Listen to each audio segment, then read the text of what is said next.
Well, the simple part that most people don't understand is that every thought we think and every word we speak is creating our future. It's as though our thoughts go out into the universe and are accepted and brought back to us as experience.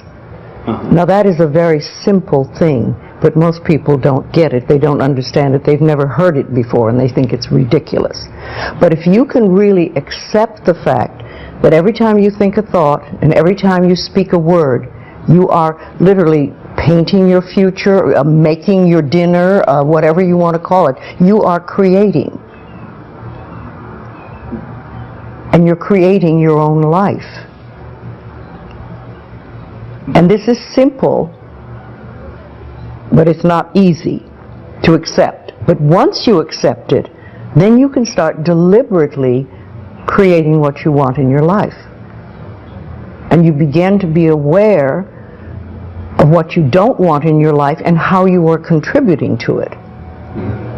Now, I think this has been around forever, but for some reason in the last 20 years, the universe has wanted this to go out among all the people, or all the people that are ready for it. See, most of us just think, and we don't pay any attention to what we're thinking. We're just doing it. But that's something you need to train yourself to do, to begin to train yourself to be aware of what you're thinking. And one of the ways to do that is to periodically say to yourself, what am I thinking? Would I like this thought to create my life? Would I like to have the experience that this thought could bring to me? Now, it takes a while to do that, but even if we could begin on the smallest level to be aware of our thinking, we can start to make changes. To begin with, you start by doing what we call doing affirmations, and that is making positive statements about your life that are positive, and you do them deliberately. You might do them in the morning, you might do them at noon, you might do them at night, you might do them, twice a day or whatever. But you do this and you let this become a habit. And as you start to do them, things will begin to change, maybe on a very small level. I call it getting the green lights in the parking places. I mean, they're not huge things in your life, but it can be very nice when you get 3 green lights in a row and you're in a hurry. Doing an affirmation is either writing it down, writing it on the wall or the mirror, or using just saying it. What I like people to do is to stand in front of a mirror and do their affirmations. Because there's something very powerful about looking in your own eyes and accepting yourself, or noticing that you reject yourself when you're saying something positive about yourself. So that would be a very beginning way to start. Say in the morning, you get up in the morning, you go to the mirror, and this is a big one, and it's hard for lots of people. But you look in the mirror and say, I love you. I really, really love you. And to begin with, that can be so hard for people because they think of all the things that they think are wrong with them. But if you can start your day saying that, it's very powerful. Remember, I'd like to think the universe is listening to everything you say and everything you think and saying, okay, you can get that. So then it starts to bring you in and bring things into you. And I know this sounds far-fetched, but it's amazing how it works. If you do a good general positive statement for yourself, the universe will figure out how to manifest that, how to bring that about in your life. So things could happen that you wouldn't expect at all, but they will happen. If you think of doing your positive affirmations is like planting a seed in the ground. It's not necessarily true at the moment, but it is something you want to have be true. So you put the seed in, and you plant a seed and you expect it to grow. And you maybe plant 3 seeds just in case. You expect them to grow. And you don't wait 2 days and then dig in the earth and say, what's happening, what's happening? You expect that thing to grow because you know there's a law and a process. And the seed will grow if it is in the right soil and it has the right amount of moisture. Making it really a habit and doing it every day. Doing something every morning when you wake up, that's a really good time. And another good time is when you go to sleep at night. And gratitude works a lot. Just being grateful for everything. I always say the universe loves gratitude. The more you're grateful for what the good is in your life, the more good you get to be grateful about. Mm-hmm. And it's like, you know, if somebody gives you a present or gives me a present and I say, oh my God, I hate that color and it doesn't fit, and you know, that person will never give me another present. Mm-hmm. But if you say, oh, it's wonderful and thank you, I really adore it, it's great, that person is probably going to want to buy you a present every time they see something they think you would like. And it's like that with the universe. The universe loves gratitude.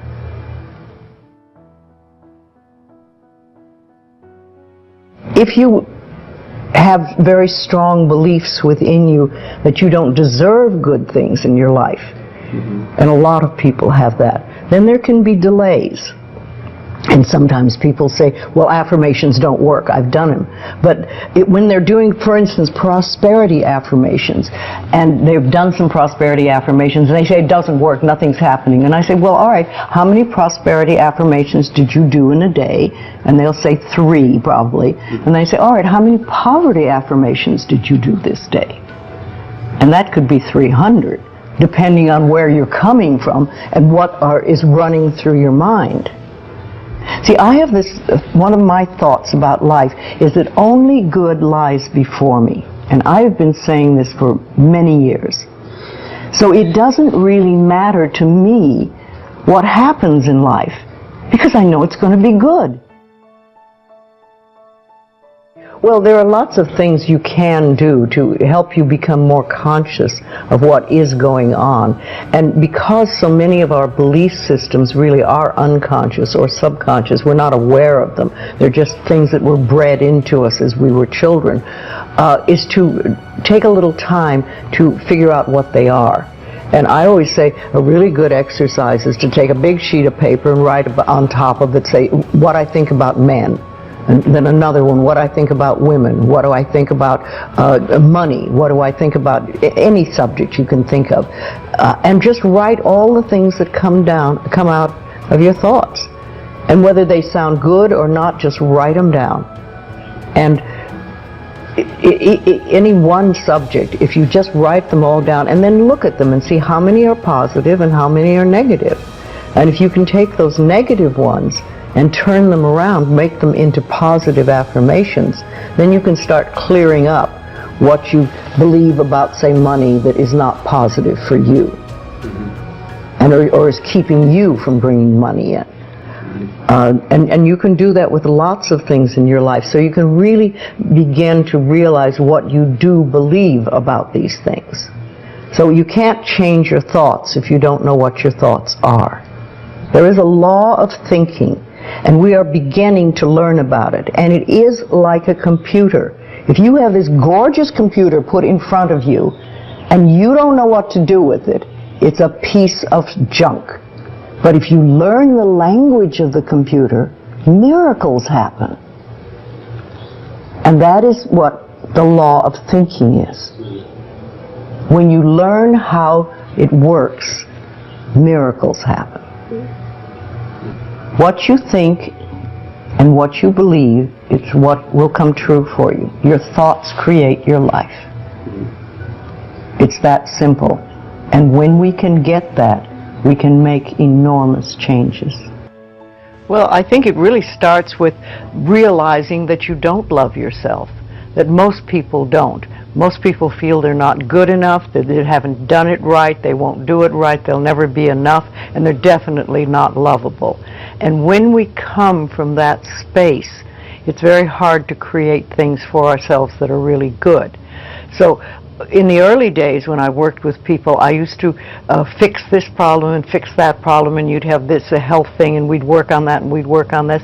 And one day I discovered, much to my amazement, that if I would help people learn to love themselves, to really accept themselves as they are, we didn't have to work around problems, because it was almost like a miracle. Everything seemed to fall away.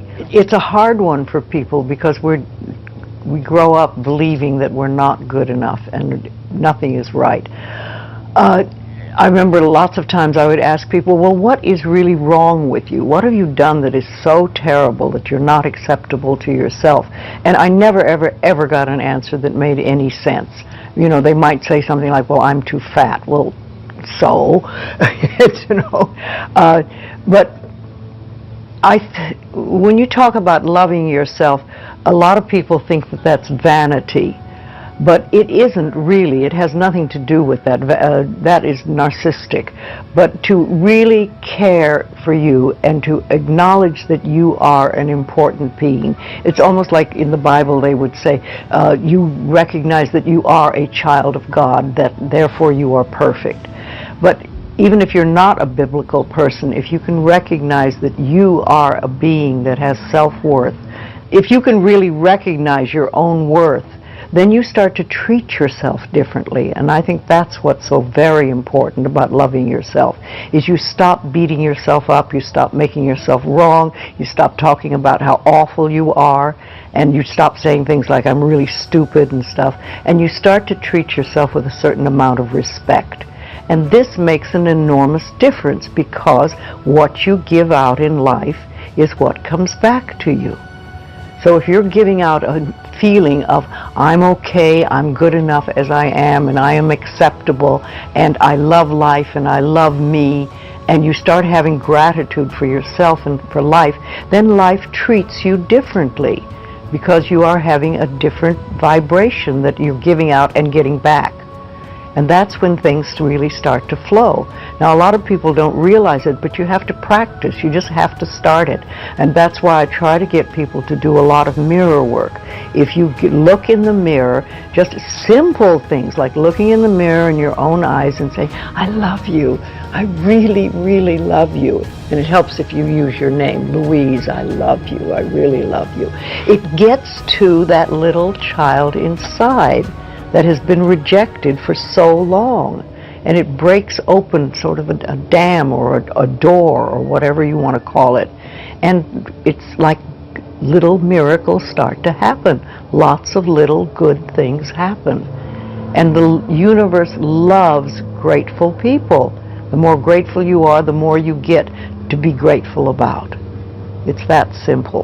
Life is really very simple. We make it enormously complicated, but it doesn't have to be.